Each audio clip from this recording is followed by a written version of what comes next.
देखिए, तो पिछले क्लास में हम आप लोग को बता दिए थे कि principal quantum number, azimuthal quantum number, magnetic quantum number और स्पिन क्वांटम नंबर है ना। तो सबसे पहले देखिए कि हम लिखते हैं सब सेल। सब सेल होता है एस पी डी और एफ, ठीक है, एस पी डी और एफ। एस सब सेल के लिए प्रिंसिपल क्वांटम नंबर का मान कितना होता है? 1 और एजीमुथल का मान 0 होता है। पी सब सेल के लिए प्रिंसिपल क्वांटम नंबर का मान n बराबर 2 और l बराबर 1 होता है। और डी सब सेल के लिए प्रिंसिपल का मान 3 और l बराबर 2 और एफ के लिए n बराबर 4 और l बराबर 3। हम जानते हैं कि एस सब सेल की जो आकृति होती है वो कैसा होता है? गोलीय होता है, इसको बोलते हैं स्फेरिकल, ठीक है। एस सब सेल की आकृति कैसी होती है? स्फेरिकल, हिंदी में इसको कहते हैं गोलीय होती है।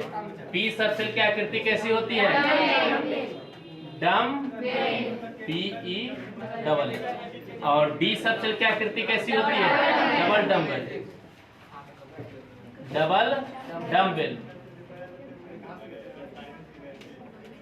और एफ सब सेल की आकृति नहीं होती है, अननोन है, ठीक है।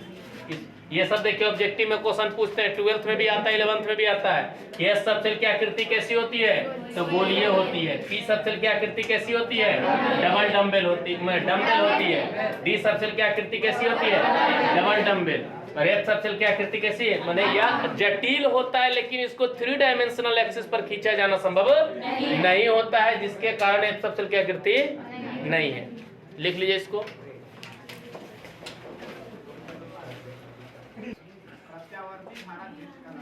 बिठा दे, नहीं हुआ?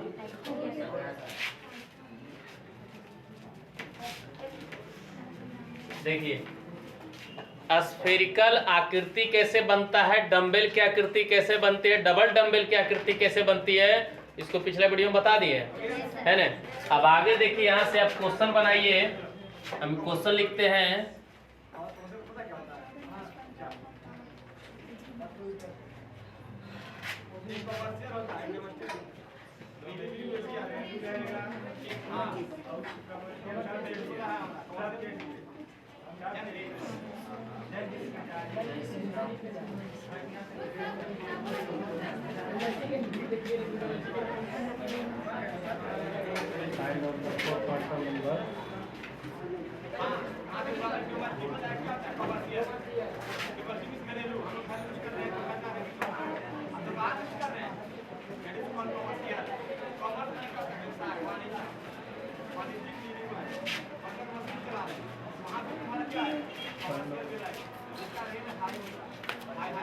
क्वेश्चन लिखिए, find all the 4 quantum number for the valence electron of sodium atom.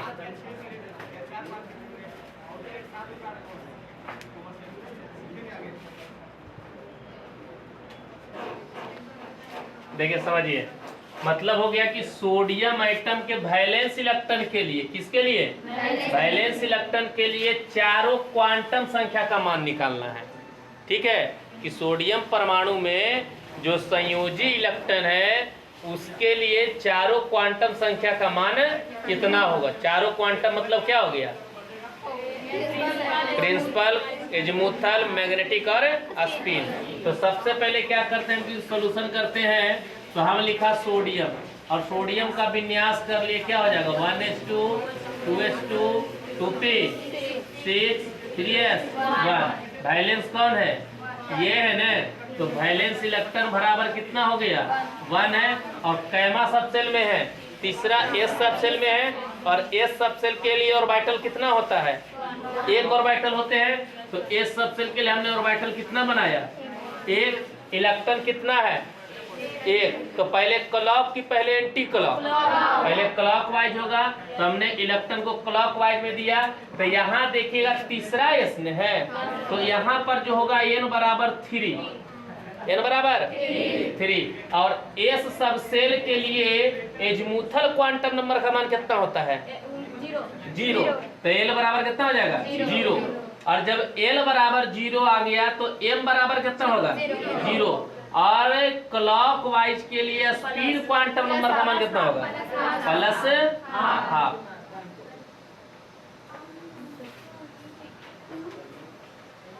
समझ में आया? कि दिक्कत? अगला बना लीजिए, अगला यहाँ पर लिख लीजिए एल्युमिनियम।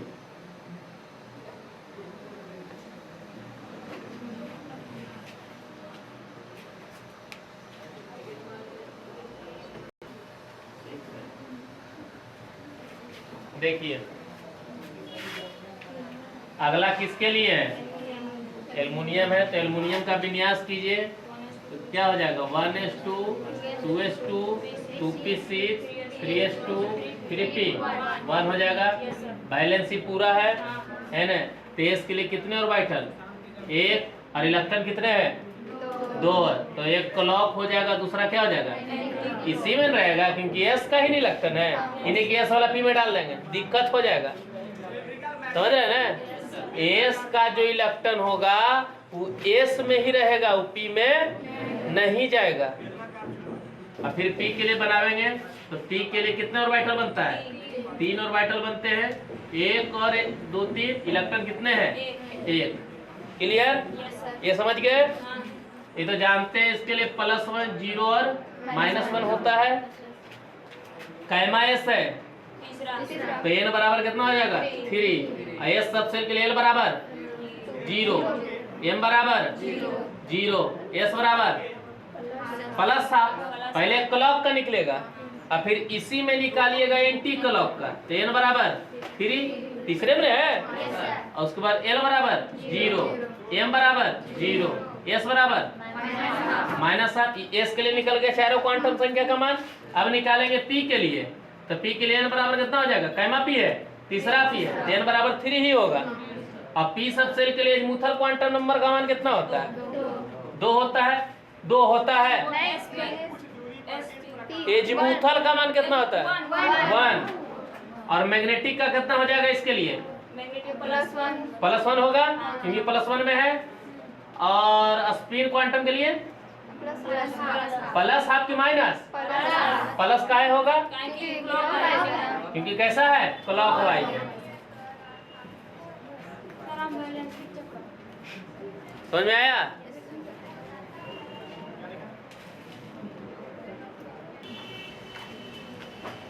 आगे देखिए।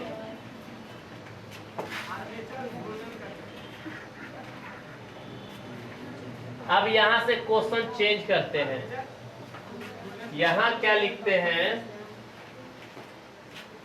कि find out the 4 quantum number for the unpaired electron.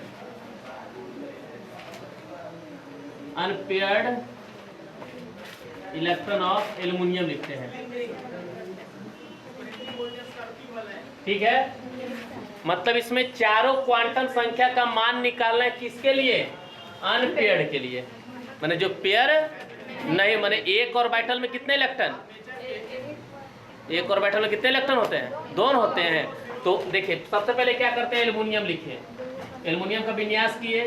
1s2 2s2 2p6 3s2 3p1।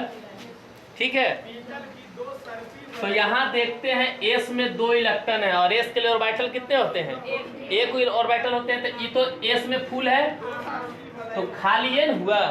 तो हम यहाँ पर बनाएंगे 3 ऑर्बिटल। p के लिए 3 होगा। तो यहाँ पर देखिए +1 0 और -1 इलेक्ट्रॉन कितने हैं? 1। तो पहले क्लॉक तो अनपेयर्ड बराबर 1 होगा।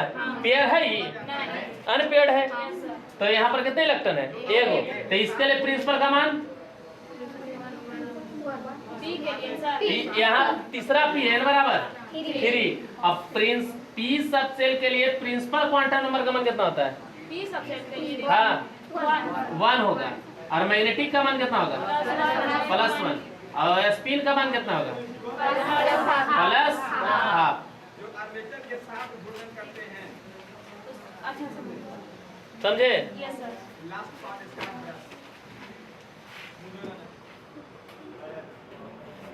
हटाते हैं।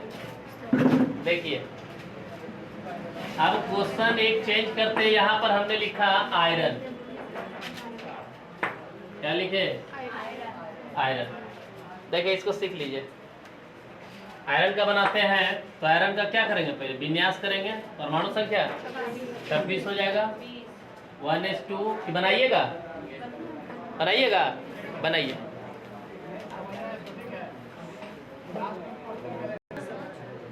देखिए इनका बन गया, मिला लीजिए। विन्यास पहले कर लिए 1s2, 2s2, 2p6, 3s2, 3p6, 3d6, 4s2। तो देखिएगा P में तो 6 फूले हैं, S में फूल ही है, अनपेड एकरे में आएगा। D के लिए क्या ऑर्बिटल बनता है? 5 ऑर्बिटल बनते हैं। 5 बने, 1 2 3 4 5। तो जानते हैं कि +2 +1 0 -1 -2 है ना। इलेक्ट्रॉन कितने हैं? 6 गो। पहले देखो 1 2 3 4 5 6।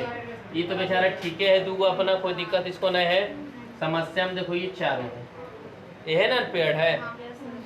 इसका आप देखिए, इसके लिए तो सबसे पहले n बराबर कितना हो जाएगा? डी के लिए 3। और यहाँ देखिएगा अनपेड के लिए निकाल रहे हैं। ये देखिए पहला इलेक्ट्रॉन हुआ, ये दूसरा हुआ, ये तीसरा, ये चौथा, ये पांचवा, ये छठा इलेक्ट्रॉन ये हुआ। तो यहाँ पर दूसरा इलेक्ट्रॉन के लिए हमको निकालना है कि पहला के लिए निकलेगा? पहला के लिए काय नहीं निकलेगा, क्योंकि वह पेयर है, हमको अनपेड का निकालना है। तो यहाँ देखिए दूसरा इलेक्ट्रॉन के लिए n बराबर है, n बराबर कितना होगा? डी सबसेल के लिए 3 हो जाएगा। तो L बराबर 2, M बराबर +1, S बराबर प्लस। फिर बोलिए तीसरा इलेक्ट्रॉन के लिए n बराबर 3, L बराबर, M बराबर 0, S बराबर +½ चौथा इलेक्ट्रॉन के लिए n बराबर, L बराबर 2, M बराबर -1, S बराबर +½ क्लॉक वाइज हो तो उसके लिए क्या होगा? +½ होगा। n बराबर 3, L बराबर 2, M बराबर -2, S बराबर प्लस की माइनस +½ समझे? लिख लीजिए।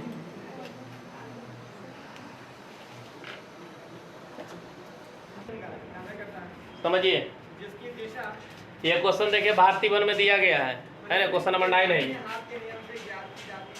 देखिए क्वेश्चन क्या कहता है कि क्लोरीन आयंस के अंतिम इलेक्ट्रॉन, क्लोरीन की परमाणु संख्या कितनी होती है? 17 होती है। और क्लोरीन पर एक क्या लगाया गया है? निगेटिव लगाया गया। और किसी भी एलिमेंट पर निगेटिव तभी होता है जब वो परमाणु इलेक्ट्रॉन को क्या करता है?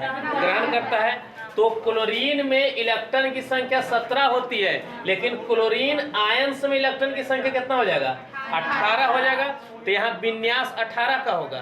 कितना का होगा? 18 का होगा। तो क्लोरीन आयन के अंतिम इलेक्ट्रॉन के चारों क्वांटम संख्या को लिखे तो हम लिखते हैं क्लोरीन, ठीक है। इसका विन्यास किए 1s2, 2s2, 2p6, 3s2, 3p6 हो जाएगा। अंतिम इलेक्ट्रॉन तो इस अंतिम में ही आएगा, है ना। तो इसके लिए ऑर्बिटल बनाते हैं। तो अब p के लिए ऑर्बिटल कितना बन जाएगा? 3 बनेगा, 1 2 3। और इलेक्ट्रॉन कितना होगा? 6 गो है।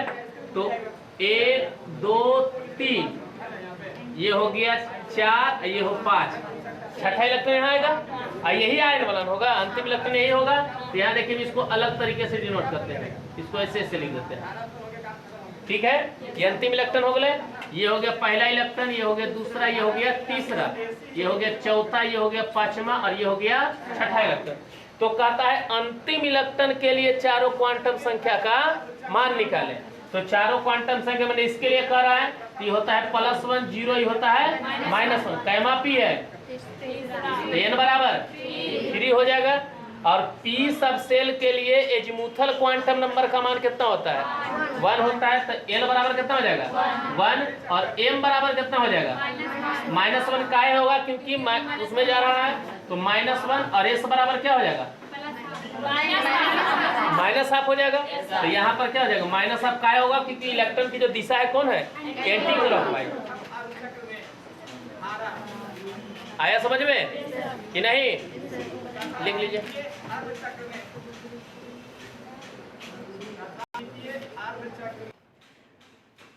देखिए